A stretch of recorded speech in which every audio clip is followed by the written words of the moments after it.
বন্ধুরা, তোমরা কেমন আছো? আশা করি তোমরা খুব ভালো আছো। আমিও খুব ভালো আছি। আজকে তোমাদের আমি ইলিশ মাছের মাথা দিয়ে লাউ শাক চচ্চড়ি করে দেখাচ্ছি। আমার দেখো ইলিশ মাছটা ভাজা হয়ে আছে। এই যে দেখো বন্ধুরা, আমি কিন্তু ইলিশ মাছটা ভেজে রেখে দিয়েছি। এটা দিয়ে আজকে লাউ শাকের চচ্চড়ি করছি। আর লাউ শাক কুটে নিয়েছি বন্ধুরা। এই যে দেখো কচি লাউ শাক আছে, এটা আলু দিয়ে করব। আলু নিয়েছি, পেঁয়াজ নিয়েছি, কাঁচা লঙ্কা আছে, আর এটা হচ্ছে সর্ষে বাটা। এটা দিয়ে আজকে লাউ শাক চচ্চড়ি করছি। চলো বন্ধুরা, রেসিপিটা শুরু করা যাক। আমি কড়াটা বসিয়ে নিয়েছি, কড়ার মধ্যে সর্ষের তেল দিয়ে দিচ্ছি। তারপরে কিভাবে করব তোমরা দেখতেই পাবে। বন্ধুরা দেখো, আমি কড়া বসিয়ে নিয়েছি, কড়ার মধ্যে সর্ষের তেল দিয়ে দিয়েছি।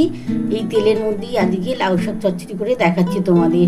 আর এরকম ইলিশ মাছের মাথা দিয়ে লাউ শাক চচ্চড়ি কিন্তু দুর্দান্ত খেতে লাগে বন্ধুরা। চলো বন্ধুরা, তেলটা গরম হয়ে গেলে আমি প্রথমে আলুটা দিয়ে দেবো। আর এই চচ্চড়িটির মধ্যে আমি একটুখানি পেঁয়াজ, একটু রসুন কুচি, একটু পেঁয়াজ কুচি দিচ্ছি, আর সর্ষে বাটা। বন্ধুরা দেখো, আমার তেলটা গরম হয়ে গেছে। এবার এই তেলের মধ্যে আমি আলুটা দিয়ে দিচ্ছি।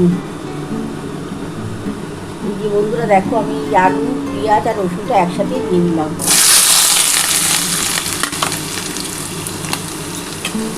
এটা একটু লাল লাল করে ভাজা হলে তারপর কিন্তু আমি লাউ শাকটা দিয়ে দেবো। এর মধ্যে আমি অল্প একটু নুন, অল্প একটু হলুদ দিয়ে দেবো। খুবই সামান্য হলুদ দেবো, খুব বেশি দেবো না। বন্ধুরা দেখো, আমার কিন্তু আলুটা, পেঁয়াজ আর রসুন দিয়ে ভাজা মোটামুটি হয়ে এসছে। এর মধ্যে আমি অল্প একটু হলুদ দিয়ে দিচ্ছি আর অল্প একটু নুন দিচ্ছি।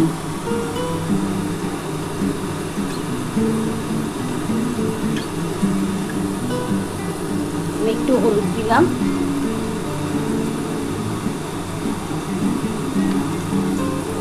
আমি 2 চামচ, ছোটো চামচে 2 চামচ নুন দিয়ে দিচ্ছি। আমি একেবারেই নুনটা দিয়ে দিলাম।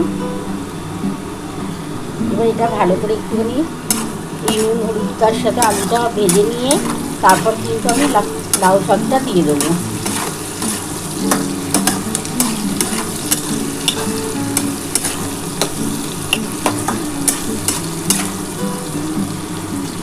বন্ধুরা এবার আমি কিন্তু লাউ শাকটা দিয়ে দিচ্ছি।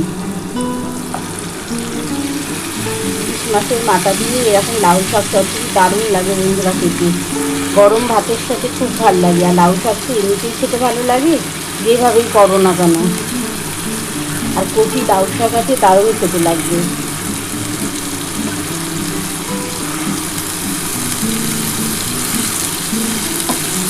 আমি এবার এটা ঢাকা দিয়ে দেবো। ঢাকা দেওয়ার পর কিন্তু খুব তাড়াতাড়ি হয়ে যাবে। আমি এর মধ্যে কিন্তু কোনো জল দেবো না, কারণ যখনই ঢাকা দেবো তখন কিন্তু অনেকটাই জল বেরিয়ে যাবে। আর এই জলের মধ্যেই এই লাউ শাকটা করবো। আর আমি যে সর্ষে বেটে রেখেছি, সর্ষের মধ্যে 2টো কাঁচা লঙ্কা দিয়ে বাটা আছে বন্ধুরা। তোমরা কিন্তু এমনিও করতে পারো, কিন্তু একটু সর্ষে বাটা দিলে, এই যে যেহেতু ইলিশ মাছের মাথা করবে তো তার জন্য একটু সর্ষে বাটা দিলে খেতে ভালো লাগবে।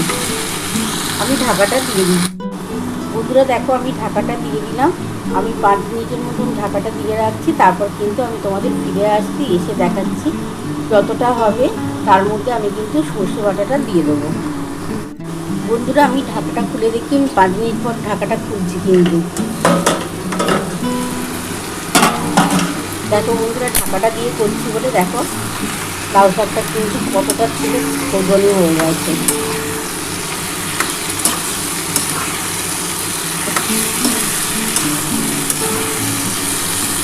এবার আমি কিন্তু সর্ষে বাটাটা দিয়ে দিচ্ছি। এই যে বন্ধুরা দেখো, সর্ষে আর কাঁচা লঙ্কা বাটা আছে। খুবই সামান্যই দিয়েছি, কিন্তু এটা দিয়ে টেস্ট হবে।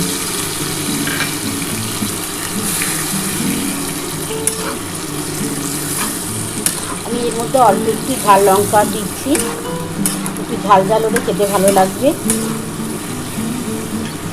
আর অল্প একটু মিষ্টি দেবো। আমি এই যে কাঁচা লঙ্কা 3টে ছিঁড়ে রেখেছিলাম, এটা দিয়ে দিলাম। আর অল্প একটু ঝাল লঙ্কার গুঁড়ো দিচ্ছি, আর অল্প একটু মিষ্টি দেবো। বন্ধুরা আমি অল্প একটু ঝাল লঙ্কার গুঁড়ো দিচ্ছি।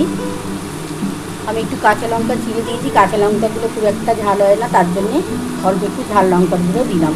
খুবই সামান্যই দিলাম। আর অল্প একটু মিষ্টি দেবো। একটু মিষ্টি না দিলে কিন্তু বন্ধুরা খেতে ভালো লাগে না। খুবই সামান্য একটু মিষ্টি দিলাম।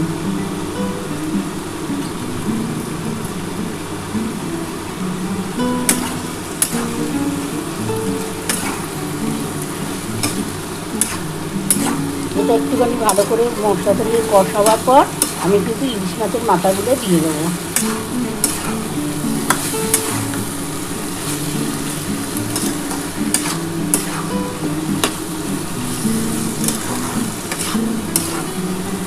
বন্ধুরা অল্প একটু জল দিতে লাগবে, কারণ লাউ শাক তো সেদ্ধ হয়ে যাবে, কিন্তু এই ডাঁটাগুলো একটু সেদ্ধ হতে টাইম লাগে, তো তার জন্য অল্প সামান্য জল দেবো। কিন্তু আগে আমি ইলিশ মাছের মাথাটা দিয়ে দিচ্ছি। এই যে দেখো ইলিশ মাছের মাথাটা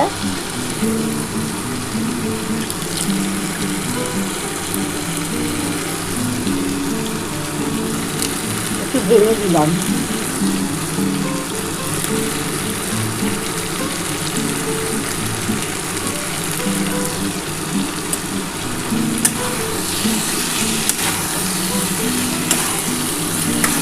আর অল্প সামান্য একটু জল দেবো,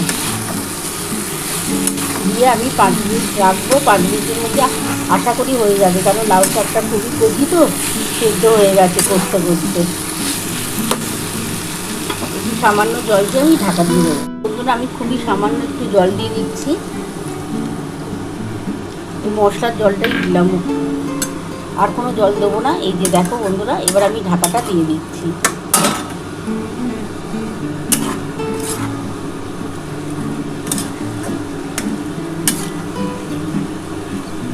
আর জল দিচ্ছি না বন্ধুরা, এবার আমি কিন্তু ঢাকাটা দিয়ে দিলাম, দিয়ে গ্যাসটা আমি আস্তে করে দিলাম, দিয়ে 5 মিনিট রাখবো।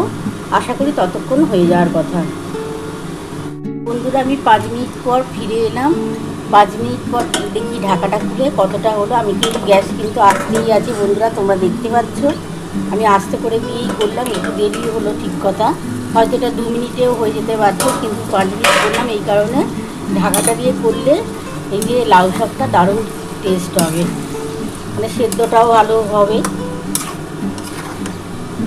দেখো আমার কিন্তু মোটামুটি হয়েই গেছে, এবার কিন্তু আমি নামিয়ে নেবো। আলুটা একটু দেখে নিই বন্ধুরা, দেখো আলুও সেদ্ধ হয়ে গেছে, ডাঁটাটা একবার দেখে নিচ্ছি। দেখো বন্ধুরা খুব ভালো সেদ্ধ হয়েছে। এবার গ্যাসটাকে একটু জোর করে দিয়ে আমি একটুখানি শুকিয়ে নিয়ে নামিয়ে নিচ্ছি।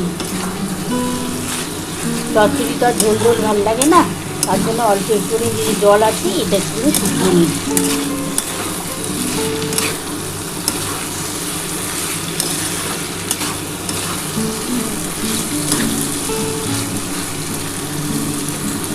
খুব ভালো কিন্তু গন্ধ বেরোচ্ছে, যেহেতু ইলিশ মাছের মাথা পড়েছে তো। এবার দেখো এই অবস্থাতে আমি নামিয়ে নিচ্ছি। নামিয়ে তোমরা দেখো আমার কিন্তু ইলিশ মাছের মাথা দিয়ে লাউ শাক চচ্চড়ি নামানো হয়ে গেছে। কেমন হয়েছে বন্ধুরা, তোমরা তো পুরো রেসিপিটাই দেখে নিয়েছো আমি কীভাবে করেছি। তোমাদের যদি এই রেসিপিটা ভালো লেগে থাকে প্লিজ একটা লাইক সাবস্ক্রাইব করতে ভুলো না, আর কমেন্ট বক্সে অবশ্যই জানিও কেমন হয়েছে। তাহলে এরকম আরও নতুন নতুন রেসিপি নিয়ে তোমাদের সামনে হাজির হব। Thank you.